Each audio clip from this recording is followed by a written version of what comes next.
చేస్తుంది. వాళ్ళు దోపిడీ చేసిన దాంట్లో ఒక 10% పెడితే వీళ్ళ జీవితాలు బాగుపడతాయి. 1500 కోట్లు ఇవ్వాలి వాళ్ళ బ్యాంకులు ఉన్నాయి, టీఆర్ఎస్ పార్టీ బ్యాంకులు. ఒక 500 కోట్లు ఇయ్యరే, అందరికీ ఇంత తలాయిని వంచి పెడదాము. 1000 ఎకరాల గజ్వేల్లో ఫామ్ హౌస్ ఉంది. 1000 ఎకరాలలో ఒక 500 ఎకరాలు అందరికీ ఇందిరమ్మ ఇల్లు కట్టిస్తా. అందులో నేను ఇల్లు కట్టించే బాధ్యత నాది. భూదానం నువ్వు చేయి చంద్రశేఖరరావు. పోనీ కేటీఆర్ నీకు 50 ఎకరాలు ఉంది జన్వాడల, ఓ 25 ఎకరాలు ఒక పక్కకి మంచిగా 10 అంతస్తులలో అందరికీ ఇందిరమ్మ ఇల్లు కట్టిస్తా ప్రభుత్వం నుంచి సొమ్ము పెట్టి. ఇవన్నీ మీరు దోసుకుంటూ వచ్చినాయి కదా, మీ తాత సంపాదించిన ఆస్తా కాదు కదా, మీ తాత ఇచ్చింది కాదు కదా. మీరు అందరూ 2009 కంటే ముందు ఏం లేదు. 2009 ఎన్నికలలో ఎలక్షన్ అఫిడవిట్ పెట్టారు కదా. 2005లో హరీష్ రావు ఎలక్షన్ అఫిడవిట్ ఉంది. 2004లో కేసీఆర్ అఫిడవిట్ ఉంది ఎలక్షన్ది. అక్కడి నుంచి వరుసగా తీసుకుంటూ మీ ఆస్తులు ఎట్లా పెరిగినాయో తెలుస్తాయి. మీ టీవీలు ఎట్లా వచ్చినాయి, పేపర్లు ఎట్లా వచ్చినాయి, ఆస్తులు ఎట్లా వచ్చినాయి, ఫామ్ హౌస్లు ఎట్లా వచ్చినాయి, పార్టీ ఆఫీసులు ఎట్లా వచ్చినాయి, ఇవన్నీ వేల కోట్ల రూపాయల పెట్టుబడులు ఎట్లా వచ్చినాయి. తెలంగాణ ఉద్యమంలో పిల్లలందరూ చచ్చిపోతుంటే ఆస్తులన్నీ కోల్పోతుంటే మీ ఆస్తులు మాత్రం గుట్టలో పేరుకపోయినాయి. మీరు మాత్రం 25 ఎకరాలలో 1000 ఎకరాలలో ఫామ్ హౌస్లలో మీరు జమీందారులలాగా బతుకుతారు. తెలంగాణ నుంచి బతకడానికి వచ్చిన వాళ్ళు మూసి మురికిల్లే చచ్చిపోవాలా? ఏం వాళ్ళకు మంచి జీవన విధానం ఉండొద్దా? వాళ్ళ పిల్లలు చదువుకోవద్దా? వాళ్ళకు మంచి వసతులు కల్పించాల్సిన బాధ్యత ప్రభుత్వానికి లేదా? మంచి ప్రణాళిక తీసుకుందాం, కడదాం వాళ్ళ కోసం. అవసరమైతే రేస్ కోర్సును బయటకు తరలిద్దాము. సిటీ బయటకు రేస్ కోర్సు తరలిస్తే మలక్పేటలో 150 ఎకరాలు 200 ఎకరాలు ఉంది. ఈ పేదోళ్ళందరికీ అందులో ఇల్లు కట్టిద్దాము. అంబర్పేటలో ఉన్న పోలీస్ అకాడమీని ఊరు బయటకు తరలిద్దాము. 200 ఎకరాలు ఉంది అంబర్పేటలో. ఆ 200 ఎకరాలలో మూసి నది ఒడ్డు ఉన్న పేదోళ్ళందరికీ మంచి ఇల్లు కట్టిద్దామయా? ఏం ఇదంతా ప్రభుత్వం ఆస్తే కదా. పేదలకు మంచి చేద్దాం, మీరు వచ్చి సూచన చేయండి. దాని మీద ఒక కమిటీ వేస్తాం. దాంట్లో రాజేందర్ను పెడతాం, కేటీఆర్ను పెడతాం, హరీష్ రావును పెడతాం, పొన్నం ప్రభాకర్ గారిని కూడా అందులో పెడతాం. మీరు కలిసి మాకు ఇయ్యండి సూచనలు.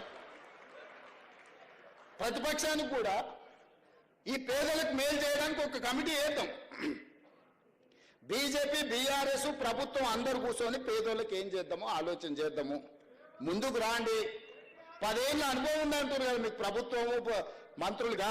మీ అనుభవం పేదోళ్ళ కోసం పెట్టుర్రు, మీ ఆస్తులు ఇవ్వకపోయినా సరే.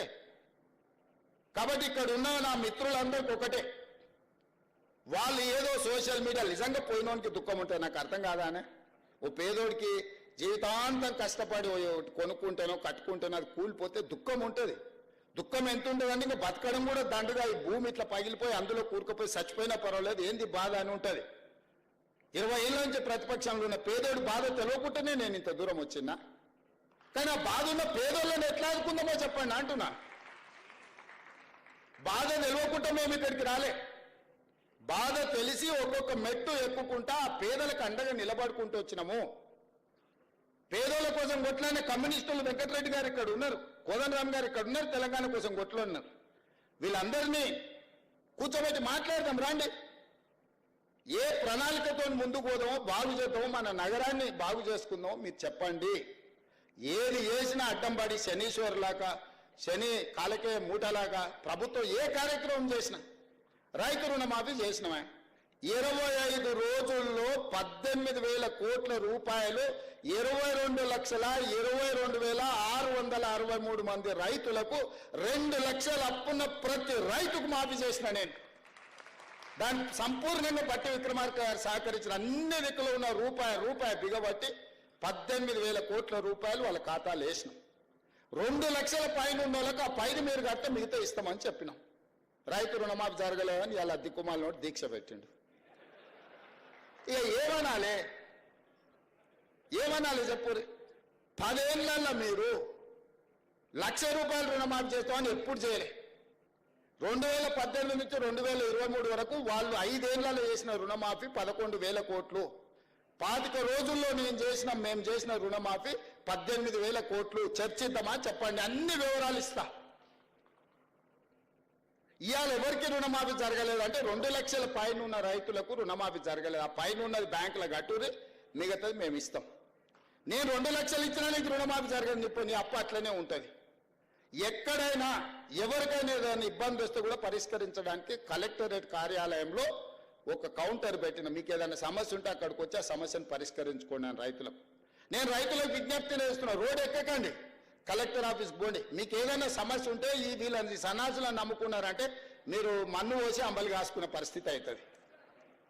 కలెక్టర్ ఆఫీస్కి పోయి కలెక్టర్ ఎదురు కూర్చొని, సార్ నాకెందుకో నాదేమన్నా అక్షరం తప్పు పడ్డదా, లేకపోతే నాకు లక్ష ఎందుకు రాలేదు అంటే కలెక్టర్ని అడగండి. 2 లక్షల పైన ఉంటే 5 కట్టి తీసుకురండి, ఇస్తా.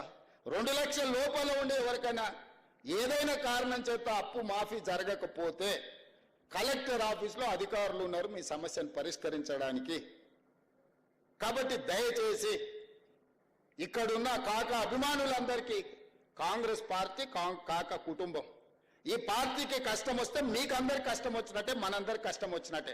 కష్టపడి తెచ్చుకున్న ఈ ప్రభుత్వం, ఇందిరమ్మ రాజ్యం ఈ రోజు మన మీద దుమ్మెత్తిపోయాలని అధికారం కోల్పోయిన వాళ్ళు విచక్షణ రహితంగా ఎట్లా పడితే అట్లా మాట్లాడి సోషల్ మీడియాతోనే అధికారంలోకి వస్తాం అనుకుంటారు. సోషల్ మీడియాతోనే అధికారంకు రారు, కానీ చెర్లపల్లికి అయితే పోతారు. నేను గ్యారెంటీగా చెప్తున్నా, సోషల్ మీడియాతోనే అధికారంలోకి వస్తామని కలలుగా అంటున్నట్టున్నాడు ఆయన. నువ్వు సోషల్ మీడియాతోనే అధికారంలో రావు, కానీ చిల్లర పనులు చేస్తే మాత్రం చెల్లపరలో చిప్పకూడు తింటావని నేను చెప్తూ, మనందరం కలిసికట్టుగా కాక స్ఫూర్తితో తెలంగాణ రాష్ట్రాన్ని అభివృద్ధి చేద్దామని తెలియజేస్తూ మీ అందరి దగ్గర సెలవు తీసుకుంటున్న మిత్రులారా.